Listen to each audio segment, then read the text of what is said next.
We see the story of Noah here, but it's in a context of faith. Faith is a substance of things hoped for, the evidence of things not seen. There's so much in that verse, and I would love to say that I got this faith thing down and figured out a long time ago, but the last year has been massive.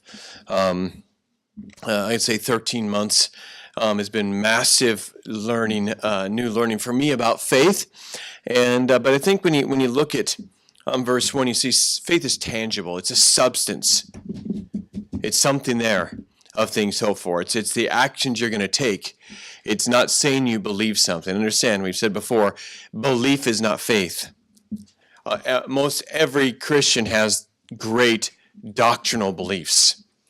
And that's mostly what they rest in, is where their doctrinal position is. And understand, it says without faith it's impossible to please God. If you believe God's omnipotent, that's great. It does not please God. It just means you have the potential to please God because you believe right. If you don't believe right, then you can't have faith because your faith is not in the right thing. But do you believe God's omnipotent? That means you now have potential to have faith. But all you have is belief, and belief does not please God.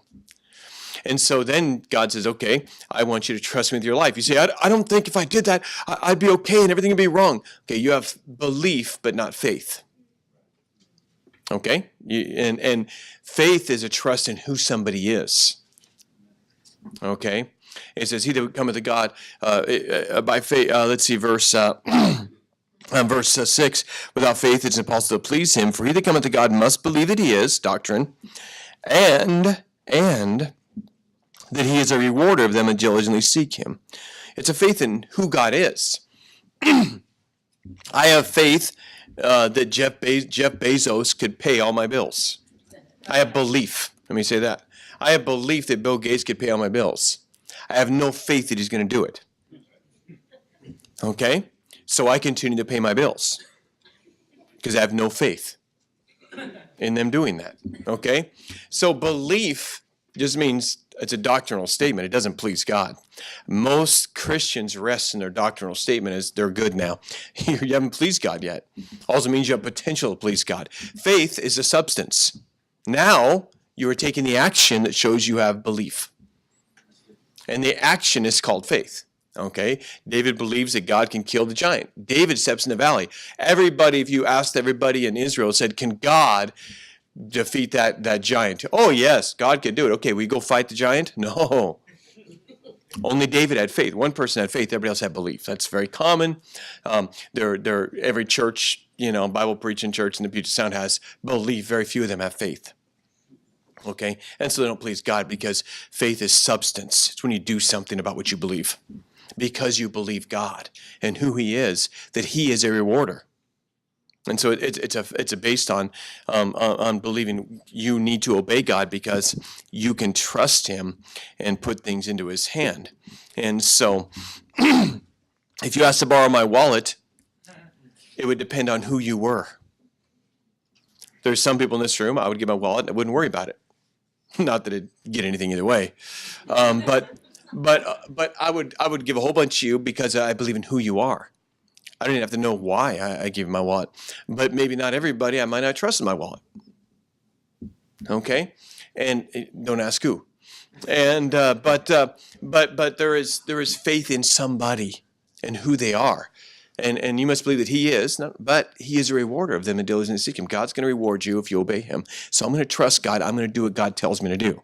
Okay, that's what faith is. And without that faith, you cannot please God. And then the chapter goes through and names people of faith over and over and over and how they pleased God and how all of them did amazing things because they had faith.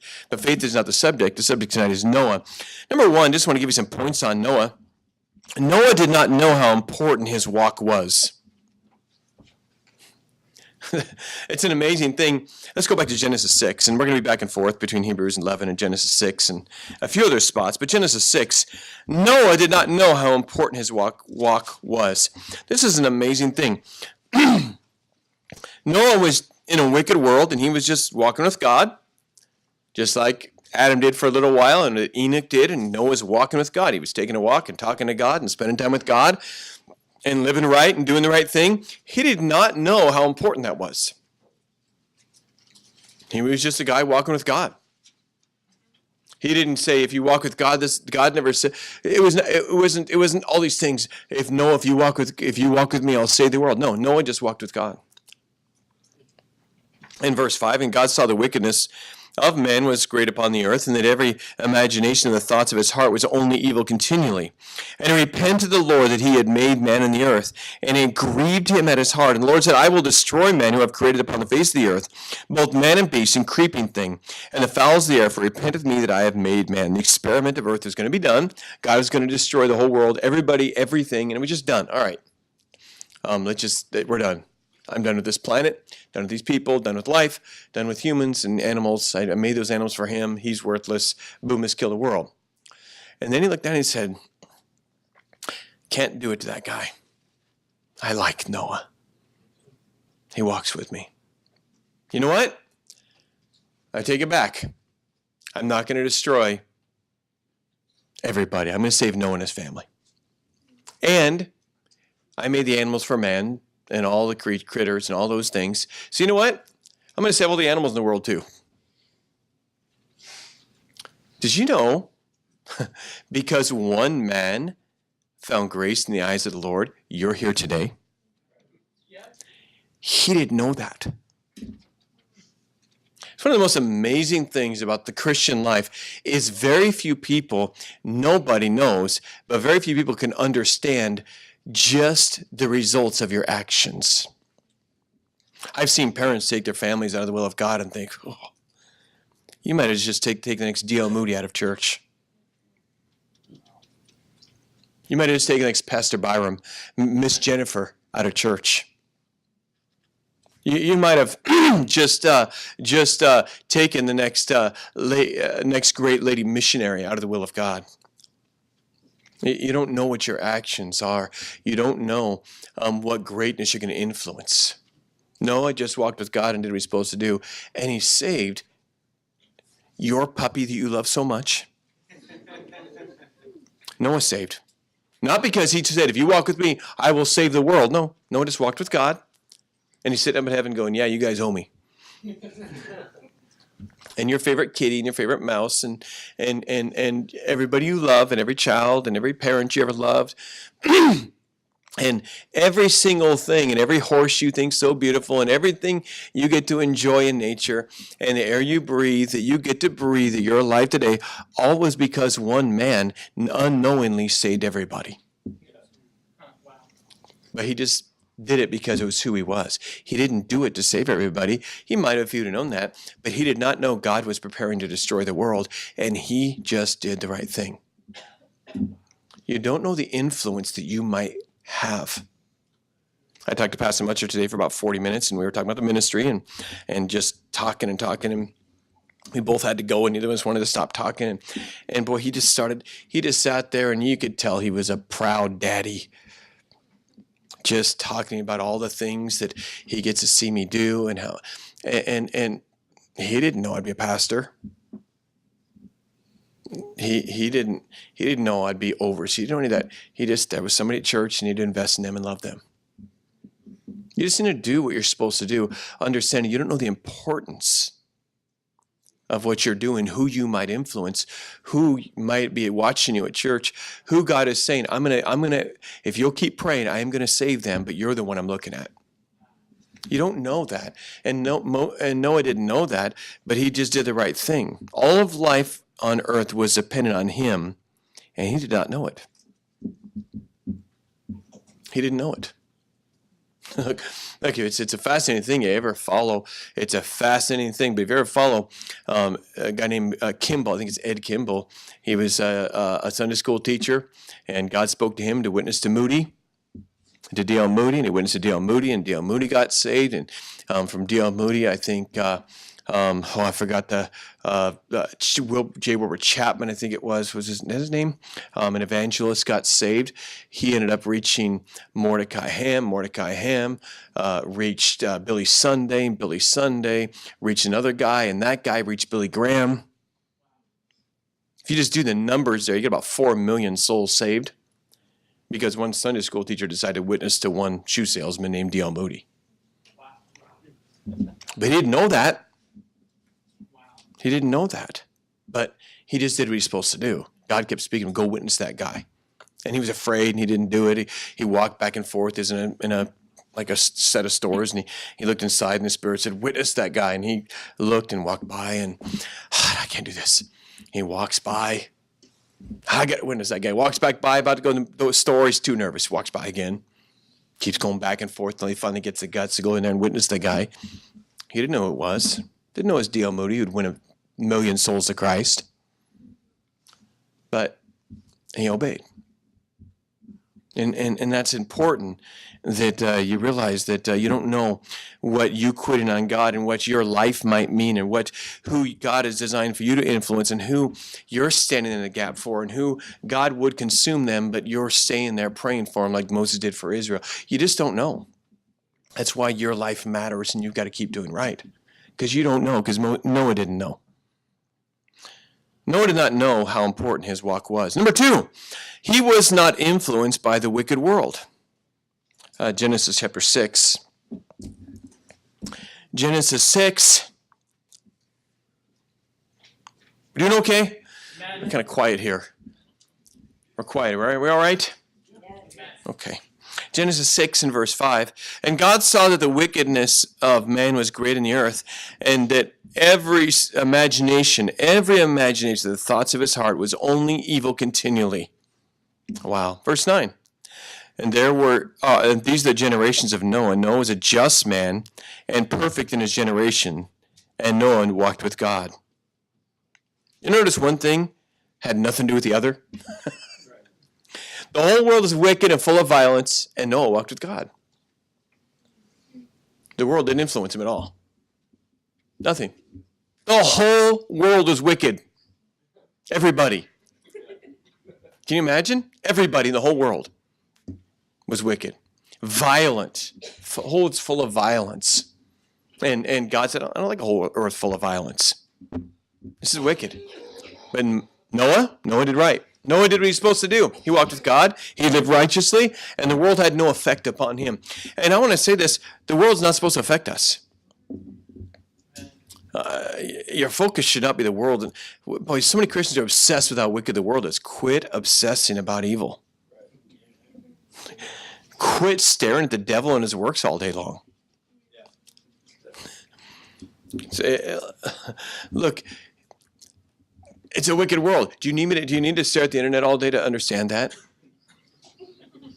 If you don't know that, let me tell you, the world's wicked. America's wicked, just so you know that. But I got to find out how wicked. Why? You learn not the way of the heathen. You're going to learn too much. You get too many negative thoughts. Whatsoever things are good, whatsoever things are honest, whatsoever things are just, whatsoever things are of good report. If there be any virtue, if there be any praise, think on these things. What are you filling your mind with? You're drinking at the world's well. Romans 12, I beseech you therefore, brethren, by the mercies of God, to present your bodies a living sacrifice, wholly acceptable unto God, which is a reasonable service, and be not conformed to this world, but be transformed by the renewing of your mind.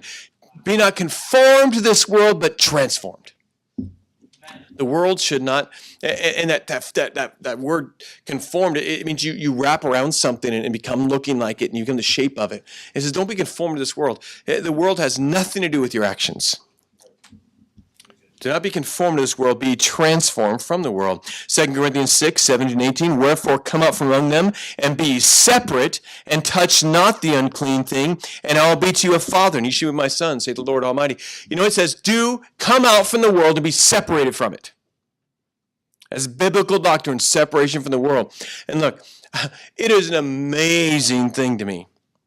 In this biblically illiterate Christian world we live in, unbelievable that this Christian world they go to the world to see what they should run church like. They do their styles like the world. And the weirdest thing of all that I've just been thinking about lately, the most amazing thing of all is, look, people go and look at what the world's doing, and then they come to a Christian, and they come to a holy living Christian and say, prove to me what's wrong with this. And if you don't show them with the Bible what's wrong with every single action, the default position is very important, is the world. Show me what's wrong with going to these movies. Okay, then I'm going to go to the movies. That's what everybody else does. Show me what's wrong with dressing like that. Okay, so I'm going to dress just like the world. You automatically do what the world wants you to do. How about saying, you know what? I'm not sure what the Bible says, so I'm going to automatically live in the most holy way. Never seeking the world's counsel. Never looking at what everybody else is. Who cares? Noah didn't say, well, you know what? How is everybody else fighting and doing violence? How am I going to reach him if I don't go fight with everybody else? Why would you take counsel of the world? Who is the god of this world? Satan. Come out from among them, be separate, and touch not the unclean thing. I don't decide how we're going to dress or what we're going to watch or what kind of words I'm going to use or what kind of jokes I'm going to tell according to what the world says is appropriate, according to what's normal with this world. This world is messed up. And I'm not going to seek their counsel. They're unsaved. The Bible says they're in darkness and they do not know what they stumble at. And Noah did not go and do what the world did and then said, prove me wrong. The default position is holiness, godliness, and transformation from the world. Not, I'll be like the world until until you can absolutely prove to me this and that. Look, you're doing just as the world does. And by the way, you would have been 40 or 50 years ago completely different because the world is completely different then. You'd have dressed, watch movies completely different, talk completely different. Why? The world's told you it's okay. And that's what everybody else is doing, and you listen to the world a lot. Come out from among them and be separate. Be not conformed to this world, be transformed. But they'll think I'm weird. Yep. They will. That's because they're crazy. Do you not watch the news? You shouldn't, but if you do, you'll find out how crazy they are. Okay? Understand they're nuts. They don't know right from wrong. And what they thought was right 20 years ago is completely different. And they have no morality anymore. And you're going to them and saying, well, they do that. Everybody else does that. They're wearing that.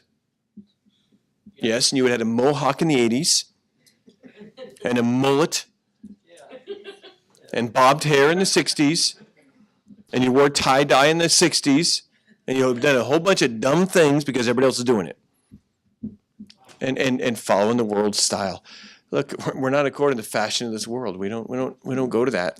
And so he was not moved, he was not influenced by the wicked world. He preached to them. Let's go to 2 Peter and chapter 2. 2 Peter chapter 2.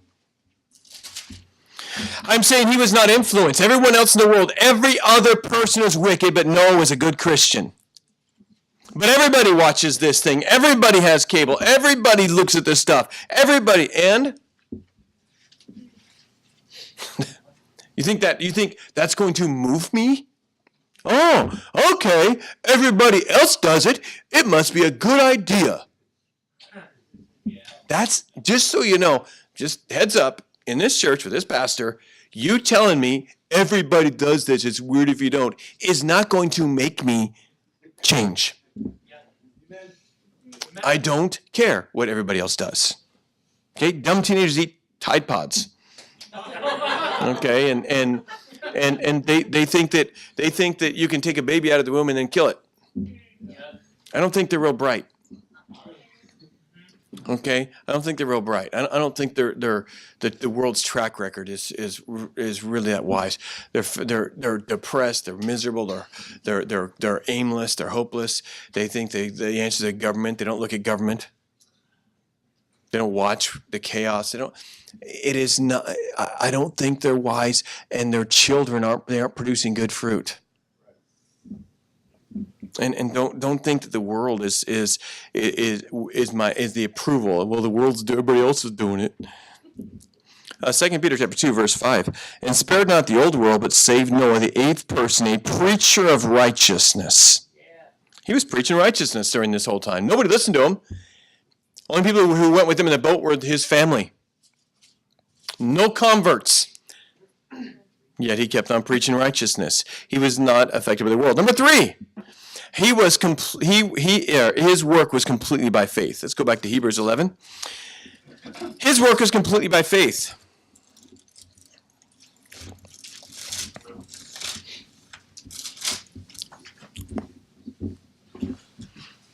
Hebrews chapter 11 and verse 7. By faith Noah, being warned of God of things not seen as yet, interesting, things not seen as yet, moved with fear, prepared an ark for the saving of his family. Things not seen yet. Nobody had ever seen what he was about to get, which was called rain. Go back to Genesis 2. I just want to show you this, that the Garden of Eden didn't rain, and the world did not rain up to this point. There was not rain. Nature was different back then. That's why a lot of measurements of different things scientifically are inaccurate, because they think the world has been a constant thing. But God has changed a lot of things about humanity. They used to live 800-900 years. He changed some things in the human body. He changed things in nature. And all kinds of things that are different now, and it looks like that God had a totally different system of the way nature worked. Of course, it wasn't rainbows beforehand, so the way light interacted with water was different. There's so many changes that God made, of course, all miraculous. And Genesis in chapter 2 and verse 5, and it says, every plant of the field before it was in the earth, and every herb of the field before it grew, for the Lord God had not caused it to rain upon the earth.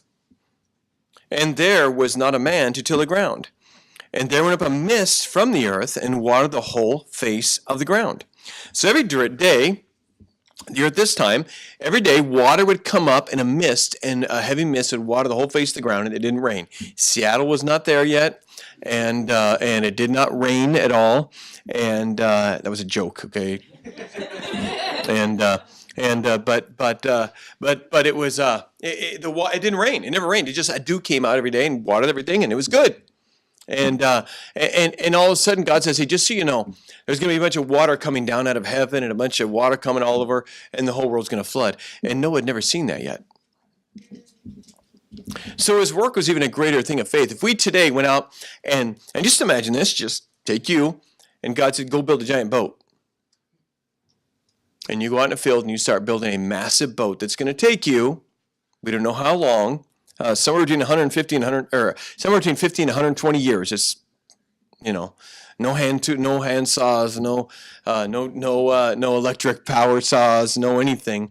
And you start building this boat. People say, well, why are you building this boat? Because the whole world's going to rain and flood, and it's going to be above the highest level. Mount Rainier is going to be underwater.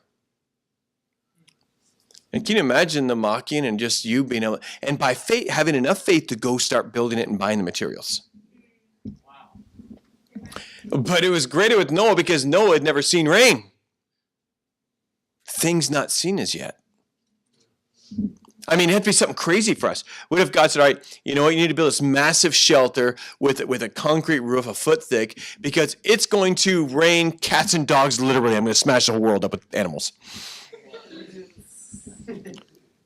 And somebody says, what do you do? I'm building this shelter. Why is it so thick? Because it's going to rain cats and dogs, and the Great Danes do a lot of damage, and the St. Bernards, and so we got to really make it thick here. Can you imagine do something that nobody's ever seen as something that just sounds crazy and unheard of? And you build by faith that thing with something not seen as yet. That's faith. Yeah. That's faith. And it never rained yet. And it was something they'd never seen before. And things not seen of yet. And then he said he moved with fear. And verse 7 says, by faith Noah, being warned of God of things not seen, moved with fear, prepared an ark. Notice the verbs there. Moved and prepared. And you'll find out, if you go through this entire chapter, you'll find verbs that faith caused, because faith causes verbs. Prepared and moved and built and things like that, because faith brings actions. As the next book in the Bible, the book of James, will teach you, faith brings actions. And he moved with fear. Can you imagine? Here goes Noah. Noah, guess what? The end of the whole world's here. I'm going to destroy the whole world with flood. I want you to build a boat out of gopher wood. It's going to be this big. It's going to be massive. It's going to be several stories tall. And you're going to save all the world and all the animals. Go start building. Okay? He goes over. Grabs a piece of wood. splits it somehow. And boy, that's, you know how hard that was when he couldn't go to Home Depot. He takes first couple pieces of wood, nails them together, starts nailing. He made pegs probably because they didn't have nails or screws, and starts putting it together and gluing it and sticking it with tar and everything else. He could finally find a way to get it together, and he starts building kind of the ribs of the thing down the middle, and he's like, this won't work, let me do it this way, and is this long enough? And he marches it off, and finally he's got this kind of a big skeleton of a thing, and it's massive, and way farther than here to Pack Highway big. It's just huge, and he's building, and all of a sudden neighbor comes up and says, hey, Noah, what in the world? That's a big house you're building. You know, it's upside down. The wood's on the bottom there, and you know that's not going to work. And he says, I'm building a boat. No, it just heads up. Boats are supposed to be in the water. There was no trailers in those days. There might not have been regular rivers because you just had a dew coming up every day. How are you going to get it to water? Is there water? Is there an ocean? I mean, how is the world laid out? I think there's an ocean because Genesis records it, the firmament from the waters and stuff like that. But how do you get it there? And wicked people will mock you. And boy, here's a crowd, and they start mocking him. He's got to keep building. And he stops once in a while and says, all right, guys. I'm just going to tell you guys, first of all, the way you are all so nasty and violent, there's a God in heaven, and he's real, and he thinks you're wicked, and he created man and put them in the garden, and they sinned, and and he preached righteousness to them, and they mocked him and laughed at him, and boy, he started, and understand, again, we don't know how long it took to build it. The Bible doesn't really say. If you figure out the ages of his sons, and when they went in the ark and how old he was when he started building it, and just when he gets there's just some numbers you can get. Pretty much he has to be 50 years it took a minimum. It couldn't have been more than 120. Okay? So somewhere in that range. Well, when you're building the same thing for 20 years, and he might have got it done and it didn't rain yet. And just think of all the things, 20 years, 30 years, 40 years, 50 years. Think how old you are. Think of your whole life you're building one thing. While you're making a living and taking care of your family. And you're building this thing and everybody's mocking you. And it's about something that's never been seen. And everybody thinks you're an eccentric crazy. And you just have to keep building. By the way, when you get it built, how are you going to get every animal in the world in there? How are you going to find the animals? How are you going to tell the male from the female? Where are you going to find every last critter? And how is this going to work? By faith, you just keep on building. By faith, you do what God wants you to do. You don't always see the answers. You just do what God says. And God didn't tell him a whole bunch. God said, go build an ark.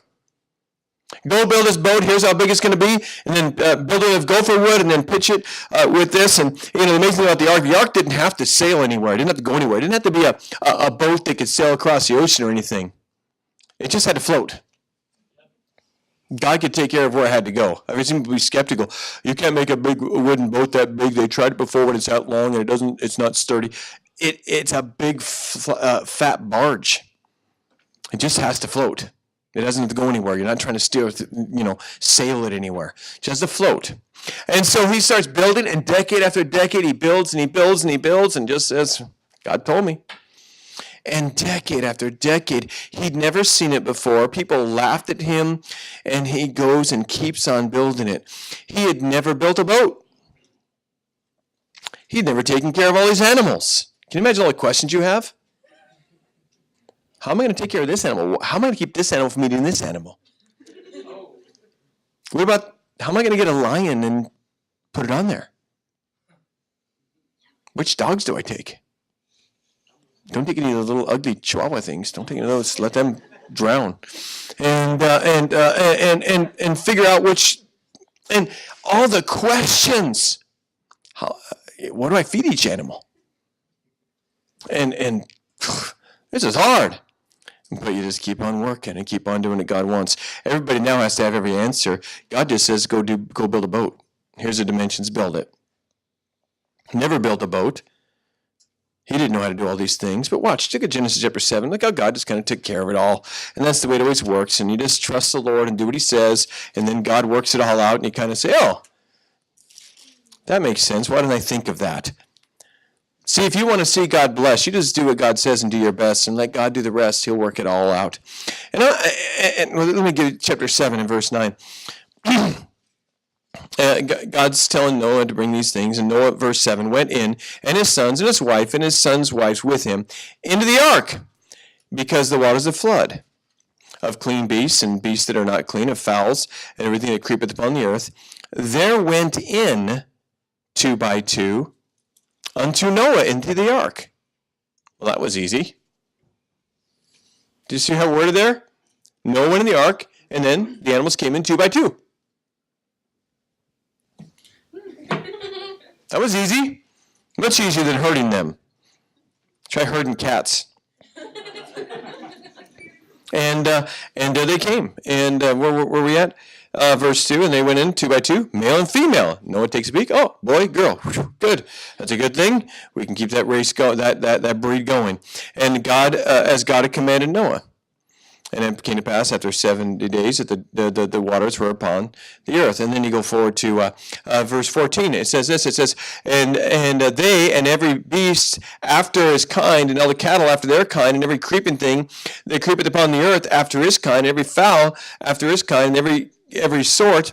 And they went in unto Noah into the ark, 2 by 2 of all flesh, wherein is the breath of life. God said, all right, you two go this way. And here they came. It was a miracle. Because Noah needed a miracle. And by the way, some people act like they live by faith, but it's not really like Noah, who didn't know what he's doing, and really just totally was dependent upon God and needed God to bring a miracle and bring the animals in and show them how to build a boat and trust God that rain was coming and start building a boat. Look, because you don't plan well does not mean you have faith. It means you're in a mess and you can't do anything else but trust God. That's not faith necessarily, okay? Because you blew all your money, now I'm living by faith. No, you're living by foolishness. You're living by bad math and asking God to bail you out. That's not faith. A lot of people say, this is faith. No. Oh, God, give me to work on time. No, leave on time. I'm trusting the Lord to get me there. I left 15 minutes late, but I'm trusting the Lord to make up the time. God might be gracious, but don't think that's faith. Okay? Faith is when you've done all you can do and you need God to do the rest. Not when you've been foolish and you need God to bail me out, God. Okay? Understand that. Now, God's gracious and will usually do it sometimes. But he had to have real faith. And they came, and it worked out. And you know why? He was completely by faith, and maybe we should learn that, real faith in God. What do you do in your life by faith?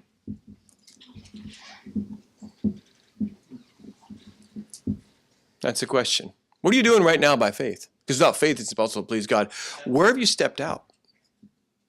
See, God pushes you all the time to something you've never done, something you never thought of, something you don't think you could do. And usually people say, that must be a crazy thought because I couldn't do that. You just lost your chance to have faith.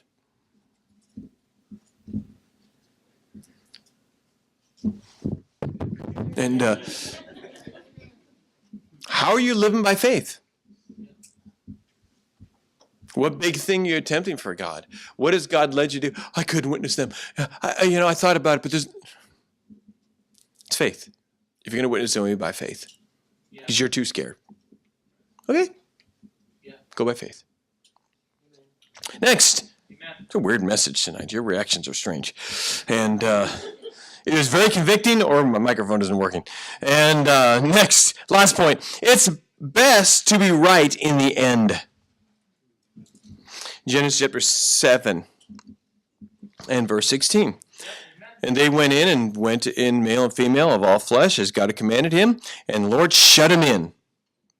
Noah comes in, the last animal gets in, the sloth, or the slug. All of a sudden, God started them 6 months ago, and the last little critter comes in, clears the door. Noah's like, I think that was the last one. Slam! Who shut the door? God shut the door. Why did God shut the door? Because Noah's like us and probably would have let somebody in he shouldn't have let in when the rain came.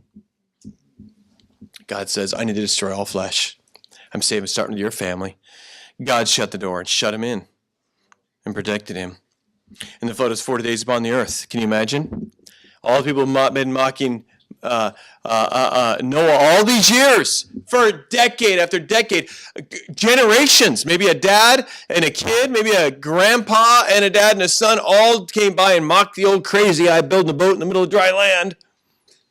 Crazy guy, mocking him, and all of a sudden one day, drip on their head. Who spit on me? Drip, drip, drip, drip, drip.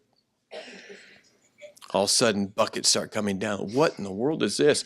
And it wasn't just rain. Stuff came out of the ocean, and the depths of water inside the earth opened up and started flooding everything. And they see water coming, and all of a sudden, it can't be. What is this? And they just start, I'm going to go see that old man over there and just kind of check out what he's doing today. And they start heading toward him, and the water as they go is getting to their knees and their waist. And they get to the boat and they start pounding in the sides. And Noah's inside and hears screaming, but God shut the door. It's too late. It didn't matter who mocked, and it didn't matter how stupid and foolish they made Noah look. It does not matter how much he looked like the wrong one. It didn't matter how much he couldn't give an answer to their mocking him. It did not matter, because he who laughs last laughs best. Yeah. And in the end, the scream stopped. Let's go to Matthew 24 and finish up there. See, we're right. As 1 John says, we know we are of God, and the whole world lies in wickedness. Yep. Let them mock us. Let them make fun of us. Let us, the crazy thing, say they're a bunch of intolerant bigots, and they're the ones who are intolerant. Right. We love everybody. We're kind to everybody. They're not kind to us. Let them say there is no God, all that stuff. When the trumpet sounds and Jesus comes, I'm glad I'll be right. Because it does not matter who wins a debate or who mocks who gets to put who in jail. None of that matters. What matters is who's right in eternity. In Matthew 24 and verse 36 says, But of that day and hour knoweth no man, not the angels of heaven, but my Father only. But as the days of Noah were, so shall also the coming of the Son of Man be. For in the days that were before the flood, they were eating and drinking and marrying and giving in marriage, until the day that Noah entered the ark, and knew not until the flood came and took them away. So shall also the coming of the Son of Man be. Then there shall be two in the field, one shall be taken to the left. Two women shall be grinding at the mill, one shall be taken to the left. Watch therefore, for you know not what hour your Lord doth come. Yeah. Well, it's best to be right in the end. And you know what? That's why we're out there trying to evangelize and preach the gospel and win people to Christ. Why? Because this is all going to end. And we're right. And Jesus is Lord, and he's coming. And Jesus is the only way to heaven. He's the way, the truth, and the life. No man comes to the Father but by him. Salvation is not through religion or good works. Salvation is through Jesus Christ. And he's going to come back again and blow a trumpet. And one will be in the field and the other left. And you know what? At that time, won't matter who won the elections. Won't matter who controlled the universities and mocked our children, why they went to college. It won't matter. Because it's going to get real hot down here. Yep. And they will see the face of God. The heavens will be rolled back for a while as a scroll, and they'll look upon God's face and say, hide me from the face of him who sits upon the throne. Yep. And you know what? It's better to be right in the end. But they make fun of me. Okay. It's okay. It's who's right in the end. Now, we love them. We want them all saved. want everyone to come to Jesus. We have compassion. Noah preached righteousness even to that wicked world. He gave them a chance, and many people will still be saved. Not everybody's wicked, and not everybody hates God, and not everybody is a God mocker. There are many people who still want to come to the Lord, and let's get out there and preach the gospel to every creature, because everybody deserves a chance to get saved. The most wicked, God-hating person in the world. We're going to love them and preach the gospel to them and give them a chance to accept Jesus, and we hope and pray that they do. However, in the end, better be right. Amen. Yep. And lose some friends and be mocked. And maybe our church will be a little bit different than most churches, and other churches will make fun of us. That's okay. We'll find out. I told them before, when we die, either God's going to say, because he always talk, you're just too big on this, the holiness stuff. I said, one of two things will happen. I'll stand in front of God, and God will say, man, you took that holiness stuff way too seriously. I said, that's one thing that might happen. Or we'll die, and you'll sit in front of God and say, woe is me, I'm unclean. God, I did not know you were so holy, and you demanded such holiness. I said, one of us is going to have that happen. Amen. Yep. I said, I have a pretty, I like my odds. If what I see happen in the Bible and what people did when they get to heaven, God's going to say, no, dude, man, I like this. This is cool. You, okay. And that's what you think. But you might find out that's not the way God is, okay? And you might find out, I'm just glad, I'm just going to work on being right. That's pretty good ghetto, wasn't it? And, but you know what? I'm glad I'm right. Because it's better to be right in the end than be popular in the middle. Amen? Amen. Amazing Noah, what a good job he did. And if he wouldn't have, you wouldn't be here tonight. But thank God for faithful people. Father, thank you for the chance to look at an example of a man who really, really showed us faithfulness and showed commitment and showed how to live in a wicked world and live righteously and not be affected by the world. Thank you for a man who lived by faith, and he'd not ever seen anything like it, but he just obeyed.